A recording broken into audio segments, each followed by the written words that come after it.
The killers can use it in advantage. But if you concentrate on Akatan, then you are encouraging the killers. We should pressurize government to ensure that the killers are apprehended. Because we should keep him extrajudicial. They would have arrested him. They will get enough to do. Echuchirala, they move again and what you have mukazi yayambadde mubiri bamukwata abakala mojja batambala gati bakwata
Government yawanira teyina justice tewali kyetusaba Mungu tagera kibitukkiriza kubanga government abantu aba assassinating bwaba bakubibwa amasasi tewabeera solution. Alhamdulillah ismafudde katumuwerekere tumuziike naffe gye tulaga tewali bwenkanya bwe twagala kuba era tetujja bufuna tebuliiwo obusinga awo. Alhamdulillah Uganda omuntu takyayogera. Amawulire ga Isma gakusanze tombuzeeyo ebibuzo bya kisiru gwe gakusanzeewa.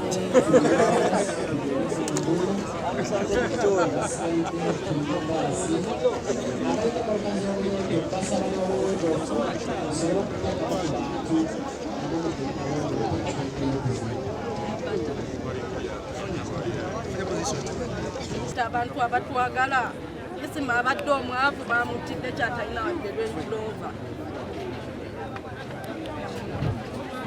Babloga mwenna bemukolera mweddemu. Ntegeezeddwa posita za mutwalo gumu n'ekitundu mune munatuzaamu kamera agotundisa nawe ekizindaalo ki bajja kusobola okuleeta posita yonna. So abalimu mu bakazi obuyonjo mbasaba bambi tebigenda mwekka. Laundi togituukako bati oba girengerako. Address nanga bwensabiddwa olwa music industry. Mu kiti ky'omuntu tewali yali yagadde muntu munne kufa naddala mu nfanga eyo.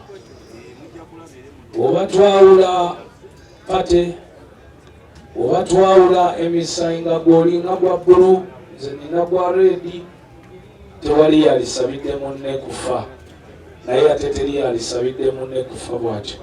N'olwekyo nga nsaba nti ffenna tugoberere na ssaala newankubadde tumanyi nti Ismail wagenze ffenna we tukola ki we tudda. Engeri eyinza okuba ey'enjawulo naye nga tuddaawo. Naye ffe ng'abayimbi ku sayidi eno tulina okuba nti tunyoleddwa nnyo lwa nsonga. Nze omu ku bakonvinsinga Isima oyo okulinnya ennyonyi okudda e Uganda. Ekintu ekyo kigenda kunsigalako nnyo ng'omuntu kuba nalumwa nnyo okulaba nti yali alina amagezi mangi mu kunnyonnyola. Waliwo ekigambo kye bayita okunnyonnyola omuntu nannyonnyoka. Tetulina nnyo bantu bangi basobola kunnyonnyola newankubadde babeera bamanyi ekyokwogera. Naye baganda bange tufiiriddwa nnyo. Naye buli awaba ekibi tewabula kirungi. Isima abadde asobola okugatta era alese atugasse ffe nga ba bloggers. Kubanga at least kati musobola okulaba nti organization y'aba bloggers kati mirimu tebikyali bya kiyaaye. Ffe ng'abayimbi tukimanyi nti kati tetukyasobola kukola nga tetulina aba bloggers.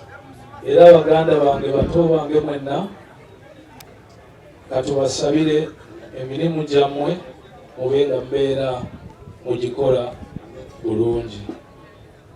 Bamaseeka, taata ne famire, Allah abatukuumire era abagumye, era nsaba Allah taata akunkwatireko kubanga Ismail talese mwana okusinzira ku nze alinga atugaliddeyo nti tetulina kuddamu kumunoonya, naye yali ntegeka yaani eya Mungu. Assalamu alaikum wa rahmatullahi wa barakatuh. Ba tiktokers nsaba eddakiika 2 mujje. Abantu baffe mwenna abali awo mu maaso nga bali mu tenti y'abakungu, nsaba basobola okukwatagana n'ekidaala oba tuddako sayidi emu, naye nsaba babagudde mu MK Amen, Mwami Balamu ne Mwami Gashumba mujje mubeeko n'obubaka bw'okutwogerako. Alaikum salaam wa rahmatullahi wa barakatuh. Kisano nnyo okufiirwa mukwano gwaffe Isma abadde blogger ate nga kitunzi w'ekibiina ekiri mu buyinza ekya NRM, ate abadde muwagizi wa Muzeeyi Museveni, ate abadde muwagizi wa General Muhoozi. Kulwaffe ng'aba MK Movement twafunye amawulire ag'okutibwa kwa Isma mu Bugambwe, akawungezi k'olweggulo twabadde Kasese. Mukama waffe chairman n'alagira nti tujje twetabe mu kuziika. So lutuse ku makya ne twegatta ku famire okuprosesinga omubiri gw'omugenzi ogujja Mulago okugutwala mu maka ga kitaawe Ezana. Era wabadde wabulawo budget ebadde ya miliyoni 5, Muzeeyi budget gye yatuwadde ng'ebulako miliyoni 5. Mukama wange General Muhoozi nazo kamba abagenda batta abantu obukambwe mu bukendeeze.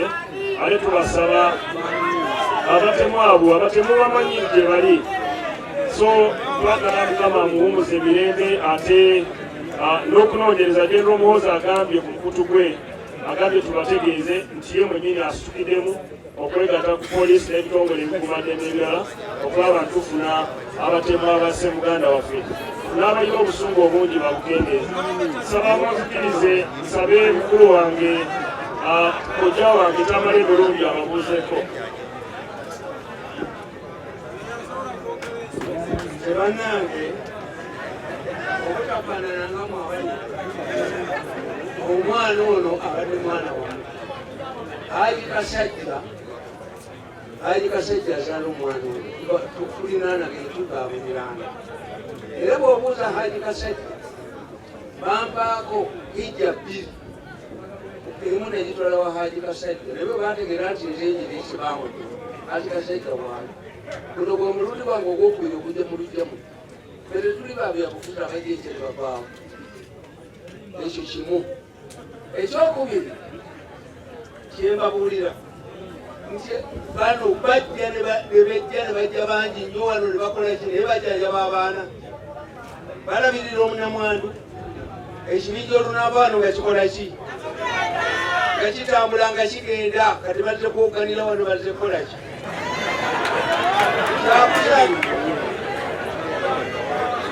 Museveni tatta bantu, Museveni tatta bantu, omuntu omugezi tatta bantu. Museveni just gives a rope and you hang yourself. Abatta abantu na wano webali abasonga. Naye njagala okubabuulira mbagambe abali mwemuke tetulinga Abanyarwanda. Abanyarwanda bwe baali bajja mu Buganda beebakanga Kirindi, empologoma n'etwalako mu Kiramutwaye. Tuli mu Kiramutwaye, teri agenda kutugulako olutalo ne tudda mu Kiramutwaye.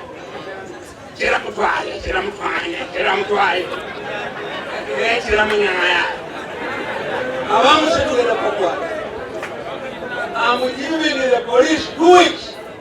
If the police does not produce the killers, mirundi entaano sinzi organization nina beproducing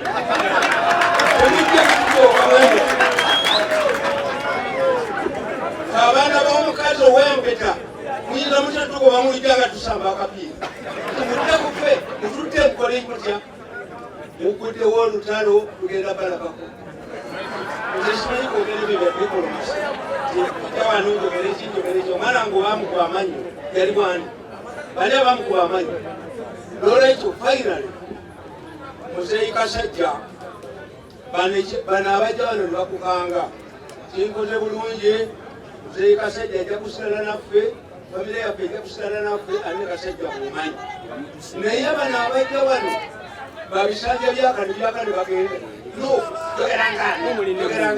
yogerangani waigwanga lyolikoleko ujja tugenda mu nnungu mu Buganda mandi mutolikimwatwedeko nolwekyo njagala okwabuulira I want to assure you, if the police does not produce the killers, then it will give these killers. But if miso kampuni yange egera kuyingiramu tugenda kubakwata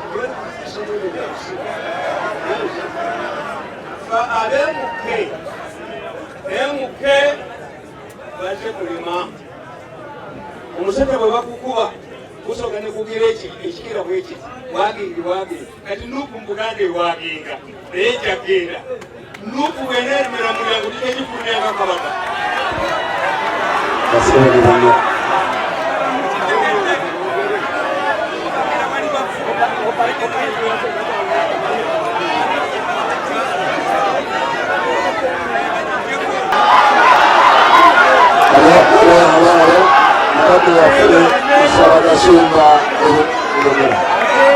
La ilaha illallah, la ilaha illallah, la ilaha illallah, Muhammad.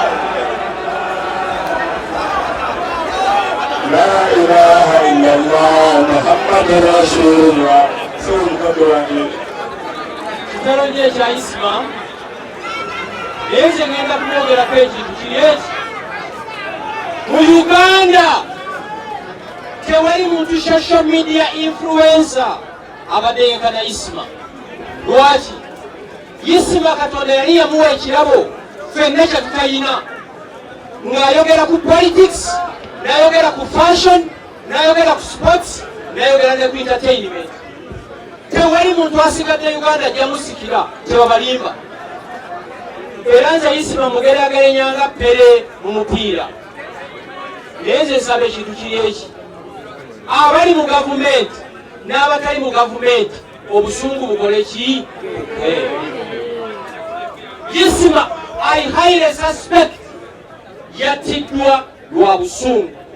Suspecting Isma agenze leero ne mu Uganda n'abatulaba emyaka 10 from today teri muntu agenda kubeera ku ki? Mukole mutya? Mutambule n'emizinga n'ezikuba ennyonyi, naye at the end of the day fena tujja kukola ki? Mulire naye tudevelopinga culture ey'okuwuliziganya, nga baba tokkiriziganya nange mpuliriza, nga nawe bw'oyogera kukola ki? Mpuliriza. Ye Uganda gyensabira okukola ki? Okubeeramu wumula mirembe. Muganda wange Isma genda omuwazi Kaine Lugaba aweereza amabugo ga miliyoni 5 olwolwola oba tolwola yawadde amaki amabugo. Kamalize bweti. That's the Uganda. Tosobola kubanga toyagala mulala ayogerenga oyagala okole ki? Ayogere. Abawagizi b'emuke mwenna abali wano mumunkakane ye pulezidenti addako. Sikiriza naye ndi mu kunyola kwa maanyi. Isma ye muntu abadde ankwatirako mu kusobola okukola oba okutuusa ku bannayuganda ebyenjigiriza. Era kitalo nnyo Walumbe atubbyeko omusajja enjasa biggu era tazikawo. N'olwekyo N'olwekyo njagala mbategeeze nti olunaku lw'enkya ku Mande lwe mbadde nnyina okusisinkana Isima ssaawa 4 ez'okumakya ne mwami Gashumba oyo nga tugezaako okukola bizinesi zaffe eza buli lunaku, naye kyankubye wala okulaba nga biyitingana nti Isima afudde mu bulamu bw'ensi. Bannaaye abamasheyi bayinza okugamba ne bakuddiramu bulungi kankyogere mu lulimi Oluganda nti twava eri Mukama Katonda era eri Mukama Katonda ekola ki? Lwaki twanguya bannaffe ate nga ffenna tujja kgenda? Bannaaye tusonyiwagane, tusonyiwa bannaffe tetubanga waliwo yatusobya. Obusungu bungi. Muzeeyi Kasajja munnange tunyolebwa wamu naawe. Mukama akugumye, tewali bigambo ne bwe biba byenkana kino wobireetamu bigenda kuzzaawo Isima. Naye njagala tumanye nti eggwanga lifiiriddwa omusajja atazikawo. Fenga Victoria University tuli kunyolwa kwa maanyi kubanga Isima ayina wabadde atukwatirako, era mukulu Bebe Kuba yannyonnyodde ebigambo awo n'agamba kiba waliwo omusajja asobola okunnyonnyola ensonga n'ennyonnyoka, tonoonya mulalo noonya ani? Mukulu Isima. N'olwekyo Muzeeyi Kasajja n'abakungubazi bonna abali wano nga Victoria University tugenda kutondawo scholarship nga tugiyita mu mannya ga Isima egenda okubeerawo ennaku zonna. Ate era nge omwana yenna omu alina okugifuna alina kuba mwana Muisiraamu. Ate famire ya Muzeeyi Kasajja erina okuba ng'esobola okulonda omwana oyo buli mwaka ajje asome ku Victoria University, tusobole okukuuma ligase lya Isima kubanga abadde wa mugaso eri eggwanga. Neeyanziza, Mukama atugumye, ate muganda wange Isima Omukama amuwe ekiwumula ky'emirembe. Abadde abanja miliyoni 6. Mulire Isima yakubira simu ku Lwokusatu wiiki ewedde. Omuntu oyo munene mu gavumenti, sijja kwogera linnya lyo, oli mukyala ate oli musiraamu.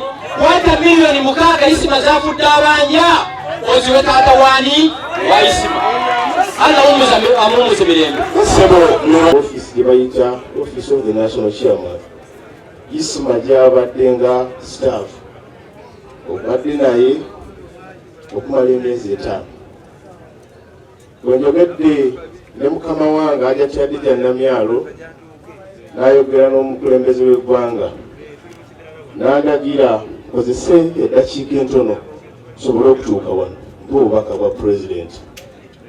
Era njagala kwebaza nnyo Mairos Lwamiti olw'omukwano gw'obadde oyina ne Isima.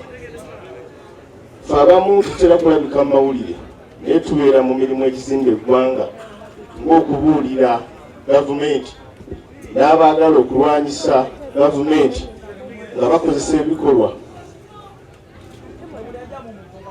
ebyokutta abantu nga bakuba amasasi. Mu generation eno gye tulimu eya buli omu okuba nga ayayaanira bulamu, basebo ne bannyabo naffe abalowoozebwa okuba nti bakitalo tetulina kitiibwa kyanjawulo nga tewali bulamu. Ate njagala bategeeza ebigambo bino, wayinza okubawo omukono ogunenya abantu abayisa obubi mu NRM oba mu kuwagira ebibiina by'obufuzi. Ffe tetulinaamu nsonga ndala, naffe mulimu abatuufu nga Muhammad Nsereko. Wabula omusanga nga oli wa DP akuyisanga wa DP, oba FDC akuyisanga bw'oyagala. Nsaba tusobola bakaba omukulembeze. Nsaba Pulezidenti antumye ng'ayitira mukama wange okukwatagana ne famire ya Isima. Oluvannyuma lw'okuva wano mujje ku ofiisi ekyambogo ajja Kyadija Namyalo mugende musisinkane Pulezidenti ng'akomyewo okugoberwa.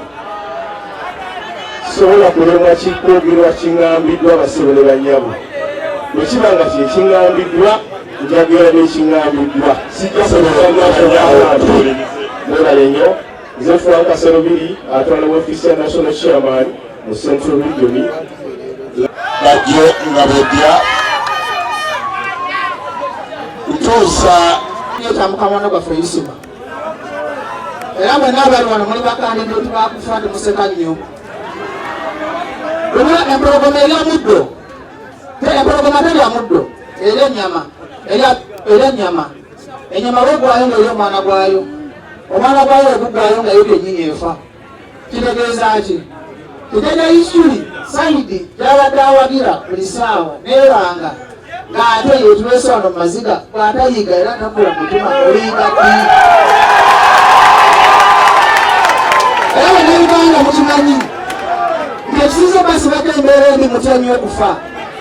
Bana bonna be bano muli bazadde mwazaala abaana nina mukwano gwange ebbala musijja mukwekerera. Beedifo bbiri omwana we yafa naye yamuteekamu obuwumbi 3 omwana yagaana okuwona. Nze nali nina mu ngalo bwe kitegeeza Katonda yagaba obulamu. Kubanga ssente n'emmundu tesobola kutaasa, ekikutaasa kiba wa Katonda kubanga eri gyewajjamu ku nsi tewagimanya.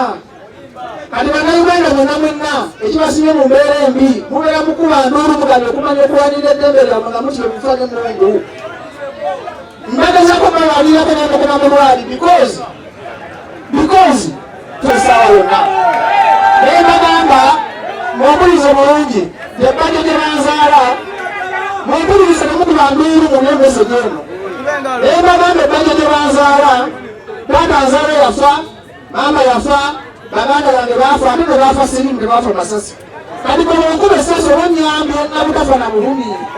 Kitegeeza gyemunaakumanga okutya gyemunaakumanga okutijjibwa abasajja bano ne mukusika babaletwa miliyoni 5 nga Isima abadde mwavu ng'abonaabona teeza ebizimbula kayumba nemubiza mukanda ebiri kiteeza bannayuganda mutalina ekizibu kingi.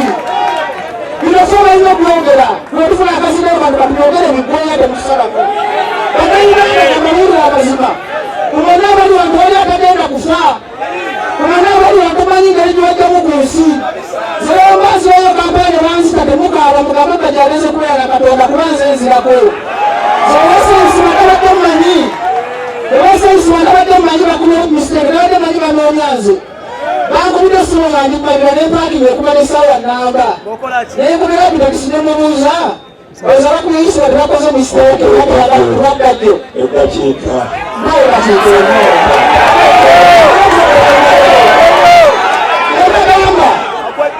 nebagamba bayinza okuba bakoze mistake baana banoonyani abanoonya ddajjo. Naye okufa kwa Isima ate kubera gavumenti ya Pulezidenti Museveni yagwa olwekka omwagizi kiyinza tasobola kukuuma ggwanga nga n'owakulamya okukuuma. Era abantu bangi abamenyesa emitima nga Isima afudde era gavumenti y'enyalemu bagishaye ebitundu ebirala kiranga okugenda kwa Isima kukoze nga saddaaka. Njagala bawulire ku mulembe gwa Amini bajjajjaffe abaaliwo baba Bishopu Gerald Luwumu Isima nyemutwale nga Bishopu Luwumu kamugwamu suuli.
الحمد لله الذي خلق السماوات والأرض بغير عمل. الحمد لله الذي خالق كل شيء. الحمد لله الذي يولد الليل في النهار ويولد النهار في الليل وسخر الشمس والقمر كل إلى أجل مسمى برحمتك يا أرحم الراحمين. الحمد لله رب العالمين. الحمد لله رب العالمين. الحمد لله رب العالمين. Wageni wetu wa leo sote nataka kuwashukuru nyinyi kwa kufika hapa leo. Tunawashukuru sote kwa kufika hapa kwa wingi sana. Sisi ndio wazazi wa Ismaila. Ismaila alikuwa mtoto wetu, mtoto sambamba kama mmemwona. Unasikia? Mlimuona alikuwa mtoto sambamba, sio? Lakini kifo haina sawa, haina dakika, haina muda, haina siku. Ilikuwa ya jana na hiyo yote ni ya Mungu. Mungu ndiye alitunga kifo namna hivyo. Sasa tunataka kumshukuru Mwenyezi Mungu. Tunataka kumshukuru Mwenyezi Mungu kwa mtoto wetu huyo Ismaila. Alikuwa na miaka 44, lakini alikuwa na wanyang'anya, alikuwa anawasema mimi niko mzee kabisa, kama miaka 60 au sivyo, lakini alikuwa jamani, alikuwa jamani. Nataka kuwasalimia kwa mkuu wangu Bwana Muhammad Kasaji. Kila siku alikuwa anasema wewe mtoto wangu anaenda kuniletea pressure. Anaenda kuniletea pressure wewe mtoto. Rudi kule Sweden. Ndio akasema hakuna hiyo mzee. Mimi naenda kuwa hapa ni kwetu. Nitakufa hapa na nitakuwa hapa na wewe. Lakini ya Mungu ni hii. Ya Mungu ni mengi. Tunamshukuru Mwenyezi Mungu kwa Ismaila. Tunamshukuru Mwenyezi Mungu kwa Ismaila. Nataka kumshukuru mkubwa wangu Muhammad Seif. Asanteni sana Muhammad. Asanteni sana. Tunakushukuru sana. Na wale wote wapenzi wa Ismaila, wa bloga, wa TikTok, wa nini wote tunawashukuru sana. Asanteni sana, asanteni sana. Kwa sote ndio mlifanya, tumeshukuru kabisa. Tutakuwa hapa. Ismaila alikuwa anasema kila siku mimi taburiki. Tunatuona ni taburiki hasa. Ni lazima, ni haki kabisa. Lakini tutakuwa hapa. Mwenyezi Mungu atatulinda. Asanteni sana, asanteni sana. Twagala alhamdulillah. Twagala tabuliye naye na chakoze. Okwebaza speaker. Obubaka bwotise Bwana Muhammad Seif. Alhamdulillah rabbil alamin. Tubagumya embeera gye tulimu yeetaaga okugumiikiriza naye tujja kubeera bagumiikiriza. Tusaba Allah atuweze tugumiikirize. Waye yamutu ate yakoze eki? Esawo bewe tuze tokola ki? Iza ajaluha. Kiba kikoze eki? Kiba ajali yakoze eki? Tusaba Allah ayongere okulumya namwe abagumye. Kuba Ismaila atusoseyo ki? Atusoseyo obusozi.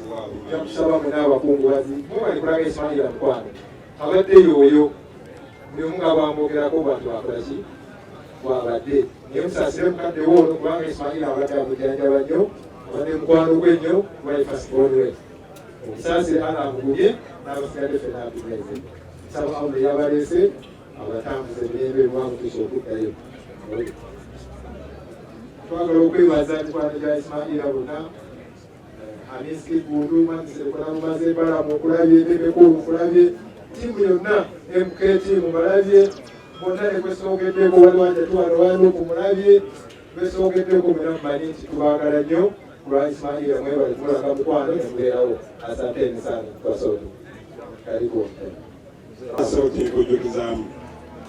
Tulongera okuwagiza Saidi ezaala Ismail nga bwe bukojja. Taata we babeeranga we bali. Nsaba wabanga kojja walwasobola okubeera nga yemirira naawe kuba omwana tazaala omu. Tata. Assalamu alaikum wa rahmatullahi wa barakatuh. Alhamdulillah. Tukibaza kwange kwe mungaze okujja okunzikirako omwana wange. Mungu watuwagira era musaba amunye naye amusaasire amukenzeko ebyo byamusobako kubanga ebibadde byangu yawoteka okumanga ng'omuzadde kubanga kino nkyewunya okulaba abantu abandibadde ate baziika nze nga baziika kunge kati nze nziika omwana ate mwemuzaate nze munziikireko ki mutabani wange inna lillahi wa inna ilaihi raaji'uun. Bannange neebaza Mwami Hamisi ne Bonalego bannange kyemunkoledde nsaba Mungu abasingamu obulungi ne sipiika mutuuse obubaka bonna buntuuseeko ne MK bonna nti nsanyuse nnyo newankubadde nga ndi musenyu barakallahu fikum. Assalamu alaikum warahmatullahi wabarakatuh. Koja tola kusalamu l'omwana wammwe. Assalamu alaikum warahmatullahi wabarakatuh. Amanya Sudi Musoke ntenza kuba wa Ismaila. Bebaza nnyo benna abazze omwana waffe Ismaila kunema okunema kubanga twamanukanye eggulu atukojja ennakuye sasira mukodomi wange Muhammad Kasajja ne bakolemu bange bonna inna lillahi wa inna ilaihi raji'un. Wakati sepayo kuzera kujana kumi mungi nyo mungira fidango mungira ko ya ndabera mukatila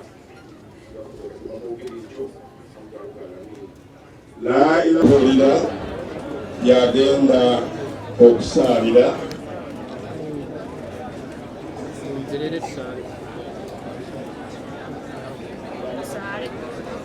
jaja omwana mujje mutuukirire famire yetu tuyinza obutabamalayo kati kubanga ekyo kitukakatako nga tetunaba kusaalira isima Mungu amusaasire. Ensonga eno nkulu nnyo ku ssaawa eno eri isima tukiddamu wakitiibwa nabiyuna Muhammad sallallahu alaihi wasallama maiti yabanga egenda okusaalirwa abadde aranja isima vaayo oyogere n'abadde isima bwaranja mujje mugambe taata nga tetunaba kusaala bateekawo eddakiika emu waliira abadde aranja isima mujje wano tulabe nga Ismail onaba kuyingira tutajja kujyawo waggulu wano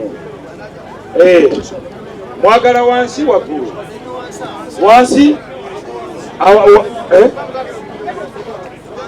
muteeke wano wansi imaamu jangu tudde wano teeka wano bamaama muvayo wano mwongereyo maaso engeri wano gye weewunzikamu maama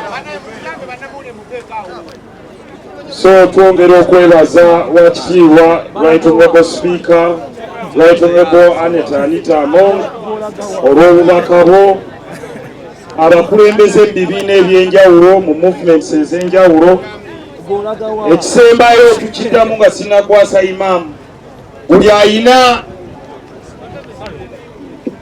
isima nga yamusobya wano woyina ekigambo kyo nga isima tannaba kudipaatinga okuba nze nkusonyiye lilla ate nammwe abamusobya kakati ebisigalidde mmwe naalla ekyokubiri isima gwabanja gwate weetaagibwa nnyo waliwo n'amubanja jangu otubuulire ne bw'oba omubanja 15,000 ng'olina obukakafu kiri wakati wo na Allah insha Allah. So katugende maaso buli atalina wuzu teri abanja tuyite emirundi 3 wali abanja abalina irizi mujja kwemulula mpola omanya nti ogirina mutuviire mulaidi gwe mpola abakyala waliwo azze isima amubanja tabanja isima gwabanja nze isima manja lwansonga tubadde tukola ku project tubadde tugikolako babiri ate nga abadde part of it naye kyamukisa mulungi ngenza okujja wano nga Attorney General mwami Kiryewa Kiwanuka akakasiza nti nno project eyo nga bwe twagisubmitinga agenda kusigala nga bagituukiriza gavumenti egenda gituukiriza era omugabo gwa isima gusigale nga gwa isima sina wa family mulala gwe mbadde mmanyi lwansonga tukibaddemu babiri nze naye kati mbategeezezza bankebere bafune emigabo gya isima wali omulala bannange mpita ogwokubiri bayita emirundi 3 eriyo isima gwabanja oba amubanja owokusatu eriyo isima gwabanja oba amubanja bas sheikh bamama abali mu maaso g'ejjeneza tusaba busabi maama mpola tubakwate bulungi mpola si nti buli omu amanyi tubakwate bulungi mpolampola bintu byakuyiga. Abaddu ba Allah abalina kamera mufe mu maaso ga Imam muddeko kusaidia yangu essaawa eno jjajja essaawa ziri 10:15 atalina wuvu oyinza okutayammama n'okubakuttako omulundi n'oyisa maaso ne ku mikono n'oyingira mu swala ya isuna n'omusabirako. Abasiraamu simba mu layini osalire ku isima, Allah amusaasire mu kabuli w'alaga. Ekiro kya leero kizibu nnyo eri isima. Tugenda kweta takbiira nnya, tetujja kusinzaawo nandibadde nga zisingawo. Takbiira esooka tugenda kusoma surati al-Fatiha ya alhamdu. Takbiira ey'okubiri tugenda kusaalira ku mbaka waffe Nabbi Muhammadi sallallahu alaihi wasallam. Ensaalira ziri 7 ojjako lumu. Takbiira ey'okusatu tuba tusabira muganda waffe. Bw'oba tomanyi bigambo bisingawo gamba nti Allahumma ghafir lahu warhamhu. Kwata ekigambo ekyo kyoyogera paka etuusa takbiira. Takbiira ey'okuna tuba twesabira Allah tutaase ekikeme ekijja okujja oluvannyuma lw'omwana waffe okufa, muganda waffe okufa, muzzukulu wange okufa. Tugamba nti Allahumma la tahrimuna ajrahu wala taftinna bi shay'in ba'dahu. Abange tusabire muganda waffe atalina wuzu kuba ku ttaka kubanga tokyafuna wuzu. Ayina ekizibu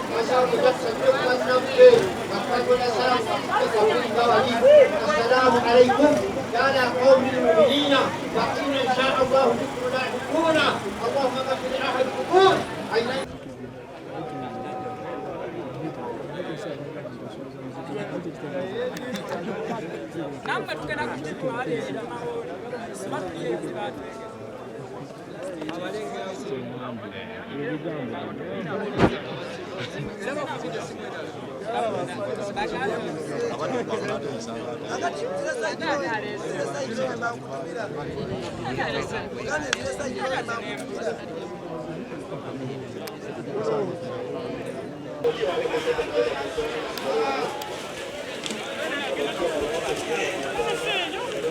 La ilaha illallah Muhammadur Rasulullah.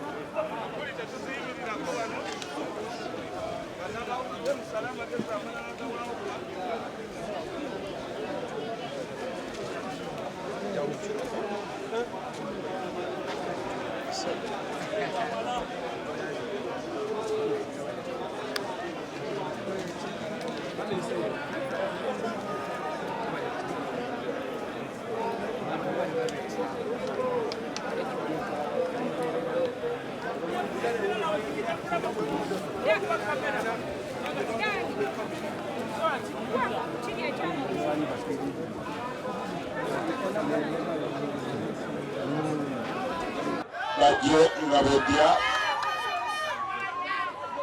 kutuusa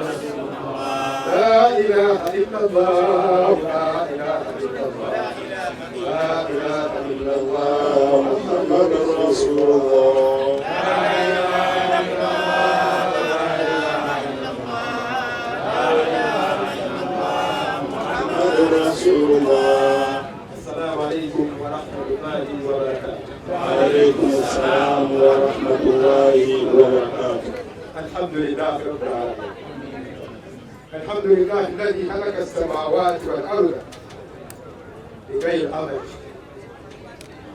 الحمد لله الذي خالق كل شيء. الحمد لله الذي يولد الليل في النهار ويولد النهار في الليل وسخر الشمس والقمر كل إلى أجل مسمى برحمتك يا أرحم الراحمين. الحمد لله رب العالمين. الحمد لله رب العالمين. الحمد لله رب العالمين. wageni wetu wa leo sote nataka kuwashukuru nyinyi kwa kufika hapa leo. Tunawashukuru sote kwa kufika hapa kwa wingi. Sisi ndio wazazi wa Ismaila. Ismaila alikuwa mtoto wetu, mtoto sambamba kama mmemwona. Unasikia? Mmemwona alikuwa mtoto sambamba, sio? Lakini kifo haina sawa, haina dakika, haina muda, haina siku. Ilikuwa ya jana na hiyo yote ni ya Mungu. Mungu ndiye alitunga kifo namna hivyo. Sasa tunataka kumshukuru Mwenyezi Mungu. Tunataka kumshukuru Mwenyezi Mungu kwa mtoto wetu huyo Ismaila. Alikuwa na miaka 44, lakini alikuwa na wanyang'anya, alikuwa anawasema mimi niko mzee kabisa kama miaka 60 au sivyo. Lakini alikuwa jamani, alikuwa jamani. Nataka kuwasalimia kwa mkubwa wangu Bwana Muhammad Kasaji. Kila siku alikuwa anasema wewe mtoto wangu anaenda kuniletea pressure. Anaenda kuniletea pressure wewe mtoto. Rudi kule Sweden. Ndio akasema hakuna hiyo mzee. Mimi naenda kuwa hapa ni kwetu. Nitakufa hapa na nitakuwa hapa na wewe. Lakini ya Mungu ni hii. Ya Mungu ni mengi. Tunamshukuru Mwenyezi Mungu kwa Ismaila. Tunamshukuru Mwenyezi Mungu kwa Ismaila. Nataka kumshukuru wangu Muhammad Said. Asanteni sana Muhammad. Asanteni sana. Tunakushukuru sana. Na wale wote wapenzi wa Ismaila, wa bloga, wa TikTok, wa nini wote tunawashukuru sana. Asanteni sana, asanteni sana. Kwa sote ndio mlifanya, tumeshukuru kabisa. Tutakuwa hapa. Ismaila alikuwa anasema kila siku mimi taburiki. Tunakuona, ni taburiki hasha. Ni lazima, ni haki kabisa, lakini tutakuwa hapa. Mwenyezi Mungu atatulinda. Asanteni sana, asanteni sana. Twagala okwebaza, alhamdulillah. Twagala okwebaza buli yenna ina kyakoze. Okwebaza Speaker, obubaka bwotise Bwana Muhammad Nsereko, alhamdulillah. Tubagumya embeera gye tulimu yeetaaga okugumiikiriza naye tujja kubeera bagumiikiriza. Tusaba Allah atuweze tugumiikirize. Waye yamuntu ate yakoze ki? Esawo beweetuusa tokola ki? Iza ajaluha kiba kikoze ki? Kiba ajali yakoze ki? Tusaba Allah yongere tulumya namu abagumye wa Ismaila atusoseyo ki? Atusoseyo obusozi. Tusaba mwena abakungubazi mubali kulaga Ismaila mukwano abaddeyo oyo buli omu nga bwamwogerako bantu bakola ki? Bwabadde naye musaasire mukadde woono kubanga Ismaila abadde amujjanjaba nnyo, abadde mukwano gwe nnyo, kuba firstborn we. Omusaasire ana amugumye n'abasigadde ffenna atugenze. Nsaba Allah yabaleese abatambuze emirembe lwamutuusa okuddayo. Twagala okwebaza mikwano gya Ismaila bonna. Amiski Bunduma Nsekola mumaze balamu okulabye ebebekulu mukulabye tiimu yonna MK tiimu balabye bonna ne kwesogeddeko waliwo ajatuwano wano kumulabye kwesogeddeko mwena mumanyi nti tubaagala nnyo lwa Ismaila mwebale kumulaga mukwano ne mubeerawo. Asanteni sana basoto. Karibu. Owulira yagenda okusaalira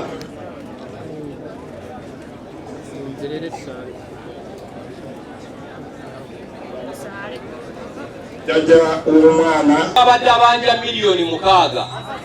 Mulire Isima yakubira simu ku Lwokusatu wiiki ewedde. Omuntu oyo munene mu gavumenti, sijja kwogera linnya lyo, oli mukyala ate oli musiraamu. Kwata miliyoni 6 Isima zafudde abanja, oziwe taata waani wa Isima. Alla amumuze mirembe.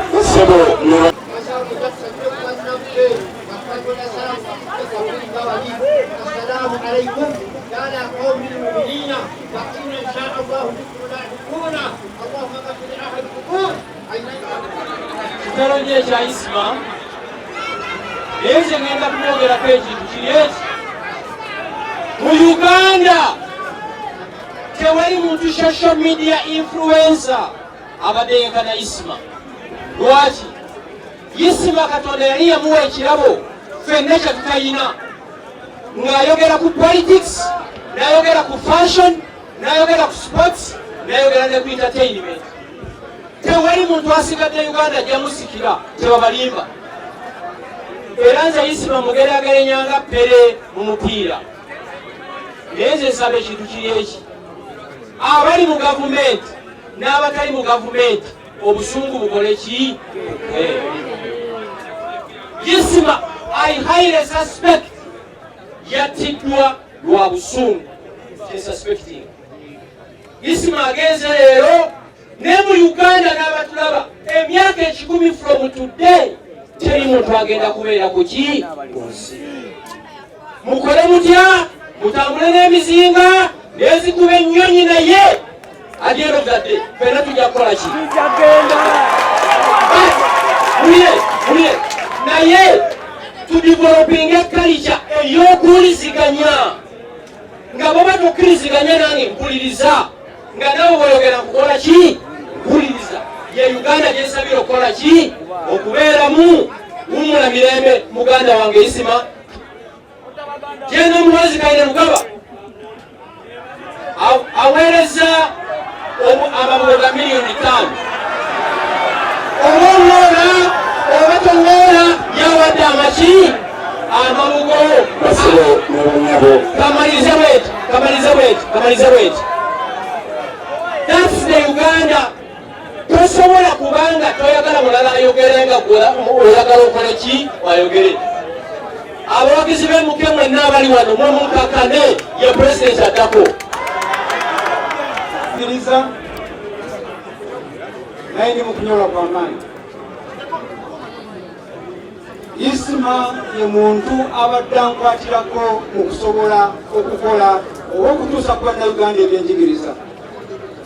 Era kitalo nnyo Walumbe atubbyeko omusajja enjasa biggu era tazikawo. N'olwekyo njagala mbategeeze nti olunaku lw'enkya ku Mande lwe mbadde nnyina okusisinkana Isima ssaawa 4 ez'okumakya ne mwami Gashumba nga tugezaako okukola bizinesi zaffe eza buli lunaku, naye kyankubye wala okulaba nga biyitingana nti Isima afudde mu bulamu bw'ensi. Bannaaye abamasheyi bayinza okugamba ne bakuddiramu bulungi kankyogere mu lulimi Oluganda nti twava eri Mukama Katonda era eri Mukama Katonda ekola ki? Lwaki twanguya bannaffe ate nga ffenna tujja kgenda? Bannaaye tusonyiwagane, tusonyiwa bannaffe tetubanga waliwo yatusobya. Obusungu bungi. Muzeyi Kasajja munnange tunyolebwa wamu naawe. Mukama akugumye, tewali bigambo ne bwe biba byenkana kino wobireetamu bigenda kuzzaawo Isima. Naye njagala tumanye nti eggwanga lifiiriddwa omusajja atazikawo. Fenga Victoria University tuli mu kunyolwa kwa maanyi kubanga Isima ayina wabadde atukwatirako. Era mukulu Bebe Kuba yannyonnyodde ebigambo awo n'agamba kiba waliwo omusajja asobola okunnyonnyola ensonga n'ennyonnyoka, tonoonya mulalo noonya ani? Mukulu Isima. N'olwekyo Nzeyi Kasajja n'abakungubazi bonna abali wano nga Victoria University tugenda kutondawo scholarship nga tugiyita mu mannya ga Isima egenda okubeerawo ennaku zonna. Ate era nge omwana yenna omwe alina okugifuna alina kuba mwana Muisiraamu. Ate famire ya Muzeyi Kasajja erina okuba ng'esobola okulonda omwana oyo buli mwaka ace asome ku Victoria University. Tusobole okukuuma ligase lya Isima kubanga abadde wa mugaso eri eggwanga. Neyanziza Mukama atugumye, ate muganda wange Isima Omukama amuwe ekiwumula eky'emirembe. Office gye bayita Office of the National Chairman, Isima gy'abadde nga staff obadde naye okumala emyezi 5. Bwe njogedde ne mukama wange Hajjati Hadija Namyalo n'ayogera n'omukulembeze w'eggwanga n'andagira nkozese eddakiika entono tusobole okutuuka wano ng'obubaka bwa pulezidenti. era njagala kwebaza nnyo Mairos Lwamiti olw'omukwano gw'obadde oyina ne Isima. Ffe abamu tutera kulabika mu mawulire naye tubeera mu mirimu egizimba eggwanga ng'okubuulira gavumenti n'abaagala okulwanyisa gavumenti nga bakozesa ebikolwa ebyokutta abantu nga bakuba amasasi. Mu generation eno gye tulimu eya buli omu okuba nga ayayaanira bulamu, basebo ne bannyabo naffe abalowoozebwa okuba nti bakitalo tetulina kitiibwa kyanjawulo nga tewali bulamu. Ate njagala bategeeza ebigambo bino, wayinza okubawo omukono ogunenya abantu abayisa obubi mu NRM oba mu kuwagira ebibiina by'obufuzi. Ffe tetulinaamu nsonga ndala, naffe mulimu abatuufu nga Muhammad Nsereko. Wabula omusanga nga oli wa DP akuyisanga wa DP, oba FDC akuyisanga bw'oyagala. Nsaba tusobola bakaba omukulembeze. Nsaba Pulezidenti antumye ng'ayitira mukama wange okukwatagana ne famire ya Isima. Oluvannyuma lw'okuva wano mujje ku ofiisi ekyambogo ali Khadija Namyalo mugende musisinkane Pulezidenti ng'akomyewo okugoberera. Sobola kulemwa kikwogerwa kiŋŋambiddwa basebo ne bannyabo. Bwe kiba nga kye kiŋŋambiddwa njagala n'ekiŋŋambiddwa. Sijja kuaabantu mwebale nnyo. Nze Frank Kasarobiri atwala w'ofiisi ya National Chairman mu Central Region.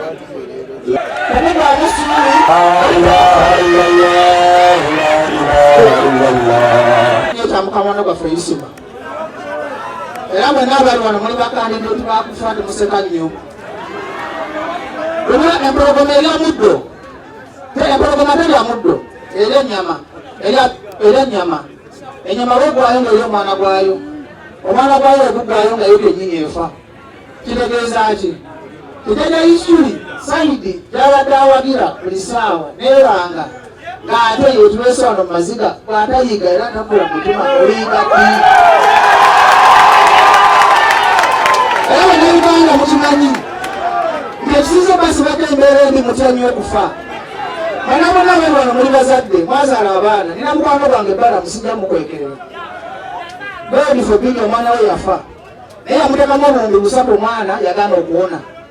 Nze nali mwina mu ngalo bwe kitegeeza Katonda yagaba obulamu.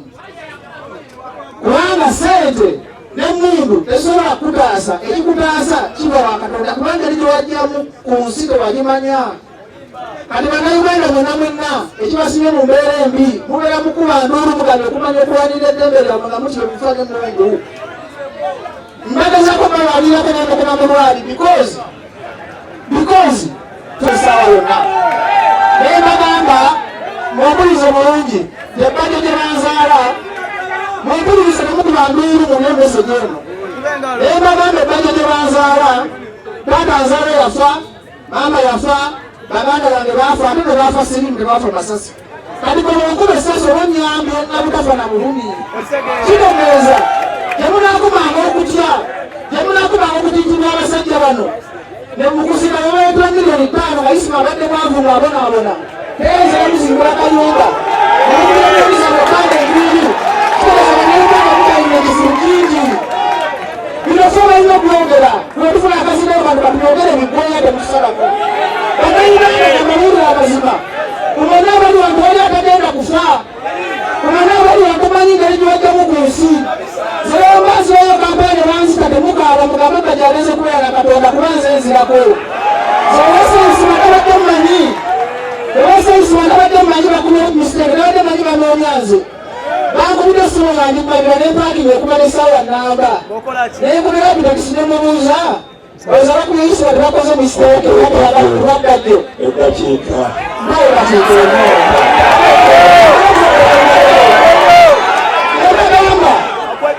Nebagamba bayinza okuba bakoze mistake nga banoonya ani? Abanoonya bbajjo. Naye okufa kwa Isima ate kubera gavumenti ya Pulezidenti Museveni yagwa. Olwekyo omwogezi kiyinza tosobola kukuuma ggwanga nga n'owakula byokkuuma.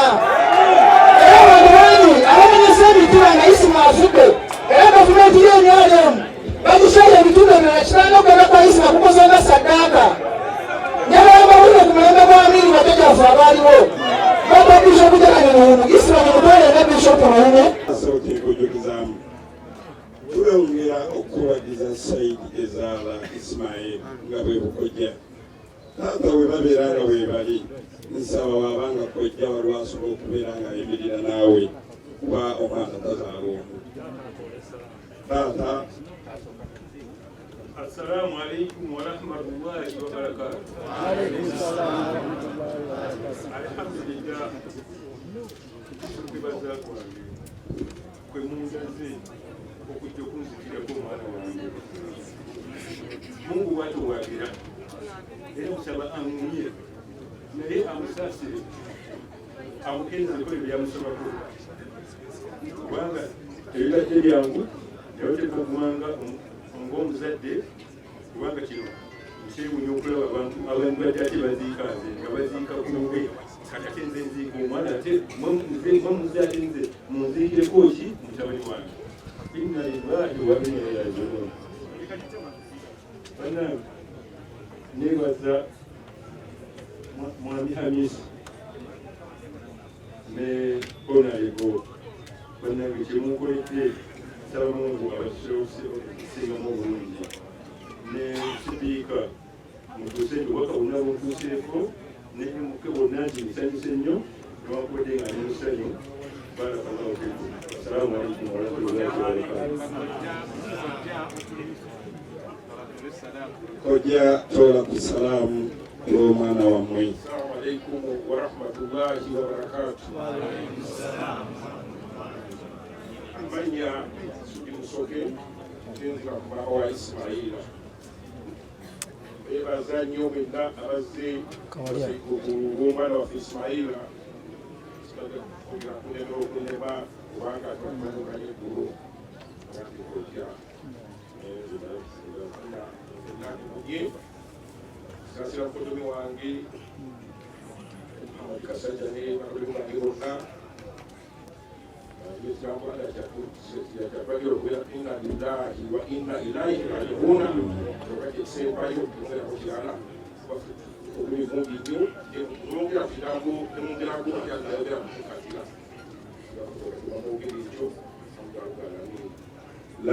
mujje mutuukirire famire ye tuyinza obutabamalayo kati kubanga ekyo kitukakatako nga tetunaba kusaalira Isima Mungu amusaasire. Ensonga eno nkulu nnyo ku ssaawa eno eri Isima tukiddamu wakitiibwa nabiyuna Muhammad sallallahu alaihi wasallama maiti bwe yabanga egenda okusaalirwa abadde aranja Isima vaayo oyogere n'abadde Isima bwaranja mujje mugambe taata nga tetunaba kusaala bateekawo eddakiika emu wabeera wabadde aranja Isima mujje wano tulabe nga Ismail bannaba kuyingira ajja kujyawo waggulu wano mwagala wansi waggulu wansi muteeke wano wansi imaamu jangu tudde wano teeka wano bamaama muvaye wano mwongereyo mu maaso engeri wano gye weewunzikamu maama. So twongera okwebaza wakitiibwa Right Honorable Speaker Right Honorable Anita Among olw'obubaka bwo abakulembeze ebibiina ebyenjawulo mu movements ez'enjawulo. Ekisembayo tukiddamu nga sinakwasa imaamu buli ayina Isima nga yamusobya wano woyina ekigambo kyo nga Isima tannaba kudipaatinga okuba nze nkusonyiye lilla ate nammwe abaamusobya kakati ebisigalidde mmwe naali ekyokubiri Isima gwabanja gwate weetaagibwa nnyo wabula n'amubanja jangu otubuulire ne bw'oba omubanja 15,000 ng'olina obukakafu kiri wakati wo na Allah insha Allah. So katugende maaso buli atalina wuzu teri abanja tuyita emirundi 3 wali abanja abalina irizi mujja kwemulula mpola mpola omanya nti otiina mutuviire mulaidi gwe mpola mpola abakyala waliwo azze Isima amubanja tabanja Isima gwabanja nze Isima mmanja lwansonga tubadde tukola ku project tubadde tugikolako babiri ate nga abadde part of it naye kyamukisa mulungi ngenza okujja wano nga Attorney General mwami Kijoba Kiwano akakasiza nti nno project eyo nga bwe twagisubmitinga agenda kusigala nga bagituukiriza gavumenti egenda gituukiriza era omugabo gwa Isima gusigale nga gwa Isima sina wa family mulala gwe mbadde mmanyi lwansonga tukibaddemu babiri nze naye kati mbategeezezza bankebere bafune emigabo gya Isima wali omulala bannange mpita ogwokubiri bayita emirundi 3 eriyo Isima gwabanja oba amubanja owokusatu eriyo Isima gwabanja oba amubanja bas Sheikh bamama bali mu maaso g'ejjeneza tusaba busabi maama mpola tubakwate bulungi mpola sinti buli omu amanyi tubakwate bulungi mpola bintu byakuyiga abaddu ba Allah abalina kamera mufe mu maaso ga Imam muddeko kusaidi yangu essaawa eno jajja essaawa ziri 10:15 atalina wuvu oyinza okutayamama n'okubakuttako omulundi n'oyisa maaso ne ku mikono n'oyingira mu swala ya Isima n'omusabirako abasiraamu simba mulayini osalire ku Isima Allah musaasire mu kabuli walaga ekiro kya leero kizibu nnyo eri Isima tugenda kuleta takbiira nnya tetujja kusinzaawo nandibadde nga zisingawo takbiira esooka tugenda kusoma surat al-Fatiha ya alhamdu takbiira eyokubiri tugenda kusaalira ku mbaka waffe Nabbi Muhammadi sallallahu alaihi wasallam ensaalira ziri 7 ojjako lumu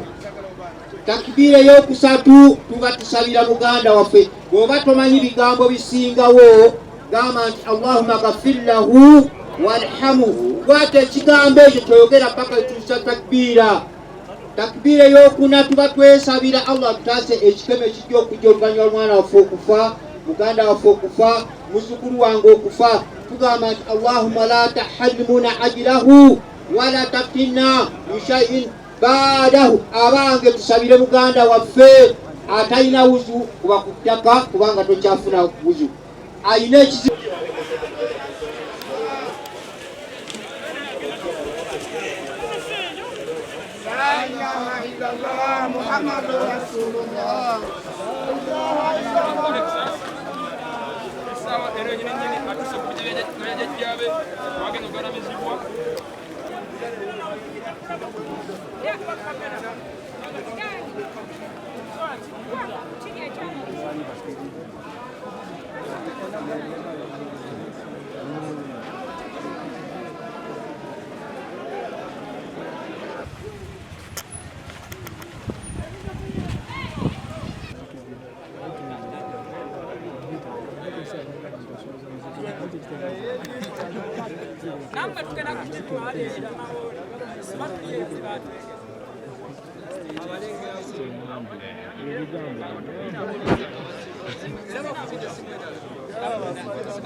abantu abatwagala Isima abadde omwavu bamutidde kyatalina wadde lw'enjulova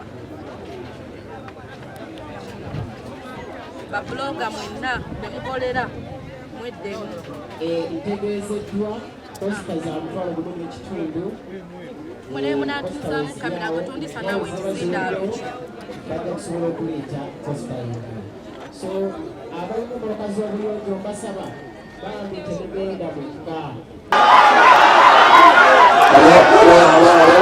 Mkati wafule Isara Kasumba La ilaha illallah, la ilaha illallah, la ilaha illallah, Muhammad.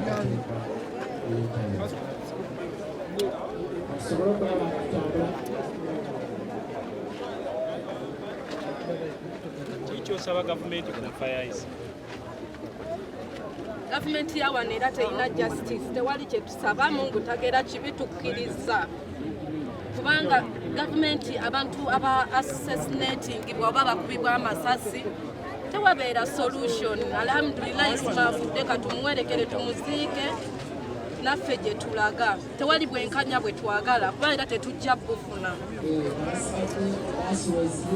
tebuliiwo obusinga awo. Alhamdulillah Uganda omuntu takyayogera. Amawulire ga Isma gakusanze tombuuza ebibuuzo bya kisiru gwe gakusanzeewa.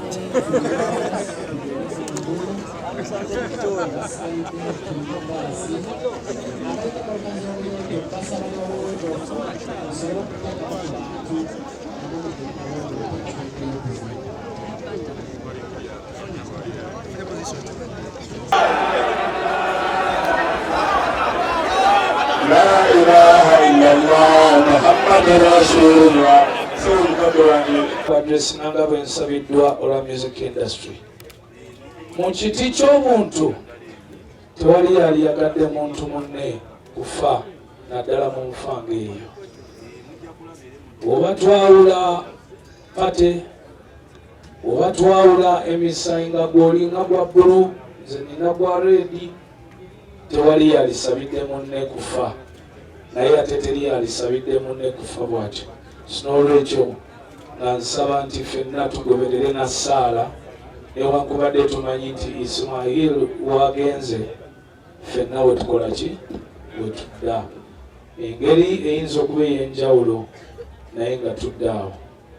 Naye ffe ng'abayimbi ku sayidi eno tulina okuba nti tunyoleddwa nnyo lwa nsonga. Nze omu ku bakonvinsinga Isima oyo okulinnya ennyonyi okudda e Uganda. Ekintu ekyo kigenda kunsigalako nnyo ng'omuntu kuba nalumwa nnyo okulaba nti yali alina amagezi mangi mu kunnyonnyola. Waliwo ekigambo kye bayita okunnyonnyola omuntu nannyonnyoka. Tetulina nnyo bantu bangi basobola kunnyonnyola newankubadde babeera bamanyi ekyokwogera. Naye baganda bange tufiiriddwa nnyo. Naye buli awaba ekibi tewabula kirungi. Isima abadde asobola okugata era alese atugasse ffe nga ba bloggers. Kubanga at least kati musobola okulaba nti organization y'aba bloggers kati mirimu tebikyali bya kiyaaye. Ffe ng'abayimbi tukimanyi nti kati tetukyasobola kukola nga tetulina ba bloggers. Era baganda bange bato bange mwenna katubasabire emirimu gyammwe mube nga mbeera mugikola bulungi. Bamaseeka, taata ne famire Allah abatukuumire era abagumye, era nsaba Allah taata akunkwatireko kubanga Ismail talese mwana okusinziira ku nze alinga atugaliddeyo nti tetulina kuddamu kumunoonya naye yali ntegeka yaani eya Mungu. Assalamu alaikum wa rahmatullahi wa barakatuh. The killers can use it in advantage. But if you concentrate on Akatan, then you are encouraging the killers. And we should pressurize the government to ensure that the killers are apprehended. Because we was killing extrajudicially. They would have arrested him. They have got enough to do. Echo Chirala, they move back in the Wakwati Apuchi. Because he ambassador moving from Kuata. Bakalamoja batambala gati bakwata.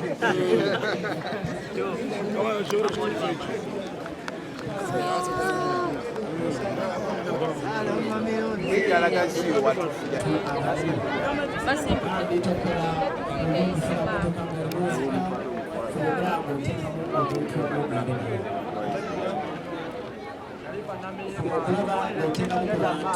ogende nabo getugenda okuyingiza mu Buganda wakubisi. So abasigadde tugenda kola tusobola okutuuka getugenda okuzimba. Taata yamaze okusimbula maama ndowooza agenze. So tumaze okulaba nga gutambula tumuwerekere mu kitiibwa tugendere tugende mu kitiibwa ekyagala okuzina baasi bazirengeddewawo ababaasi waliawo gusobola okulinda ne mugenda tuwerekera omuganda waffe babagudde mu MK Amen Mwami Balamu ne Mwami Gashumba mujje mubeeko n'obubaka bw'okutuwogerako Laundi togituukako bati oba girengerako. Ba tiktokers nsaba eddakiika 2 mujje. Abantu baffe mwenna abali awo mu maaso nga bali mu tenti y'abakungu nsaba basobola okukwatagana n'ekidaala oba tuddako sayidi emu naye nsaba Alaikum salaam wa rahmatullahi wa barakatuh. Kitalo nnyo okufiirwa mukwano gwaffe Isma abadde bloga ate nga kitunzi w'ekibiina ekiri mu buyinza ekya NRM ate abadde muwagizi wa Muzeeyi Museveni ate abadde muwagizi wa General Muhoozi. Kulwaffe nga ba MK Movement twafunye amawulire ag'okufa ogw'okutibwa kwa Isma mu Bugambwe akawungezi k'olweggulo twabadde Kasese. Mukama waffe chairman n'alagira nti tujje twetabe mu kuziika. So lutuuse ku makya ne twegatta ku famire okuprosesinga omubiri gw'omugenzi ogujja emulago okugutwala mu maka ga kitaawe ezana. Era wabadde wabulawo budget ebadde ya miliyoni 5 Muzeeyi budget gyatuwadde ng'ebulako miliyoni 5. Mukama wange General Muhoozi nazo kamba abagenda batta abantu obukambwe mu bukendeeze ate tubasaba abatemu abo abatemu bamanyi gye bali.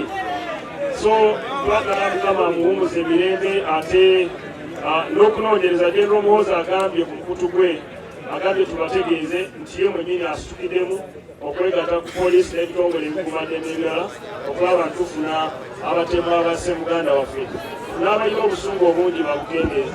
Nsaba munzikirize nsabe mukulu wange kojja wange tamala ebirungi ababuuzeeko.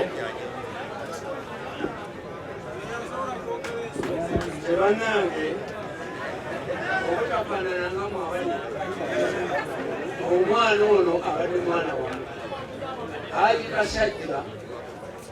Haji Kasajja azaala omwana ono tulinaanage tugaabuliranga era bw'obuuza Haji Kasajja bampaako hijja 2 emu negitwala wa Haji Kasajja naye bwe bategeera nti ezenjiri ekibamudde Haji Kasajja wange guno gwe mulundi gwange ogwokubiri okujja mu lujjamu fere tuli babyakufuta abajekyere bavaawo ekyo kimu. Ekyokubiri kyembabuulira nti bano bajja ne bajja bangi nnyo wano ne bakola ki naye bajjanjaba abaana balabirira omunamwandu ekibinja olunaava wano nga kikola ki nga kitambula nga kigenda kati bazze kwoganira wano bazze kola ki kyakusani Museveni tatta abantu omuntu omugezi tatta bantu. Museveni just gives a rope and you have a weapon. Abatta abantu na wano webali abasonga naye njagala okubabuulira mbagambe abali mwemuke tetulinga Abanyarwanda. Abanyarwanda bwe baali bajja mu Buganda beebakanga Kirindi empologoma netwalako omu Kiramutwaye tuli mu Kiramutwaye teri agenda kutugulako olutalo netudda mu Kiramutwaye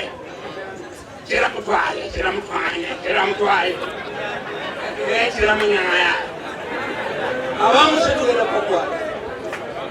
I'm giving the police 2 weeks. If the police does not produce the killers, mirundi internal security organization nenda beko reducing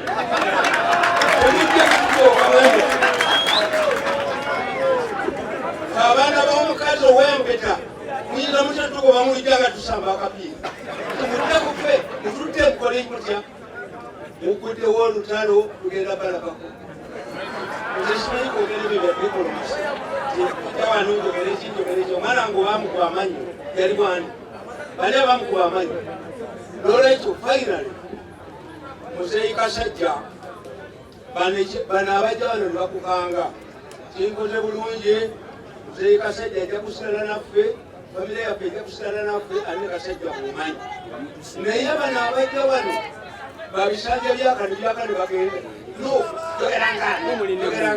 yogerangani waigwanga lyolikoleko ekyatugenda mu nyumba muganda mandi mutoleekimwabatwaliko nolwekyo njagala okabuli I want to assure you, if the police does not produce the killers, then it will give these killers. But miso kampuni yangegera kuyingira tugenda kubakwata abemuke baze kulima omusajja bwe bakukuba kusooka ne kugira ekikira bwekiti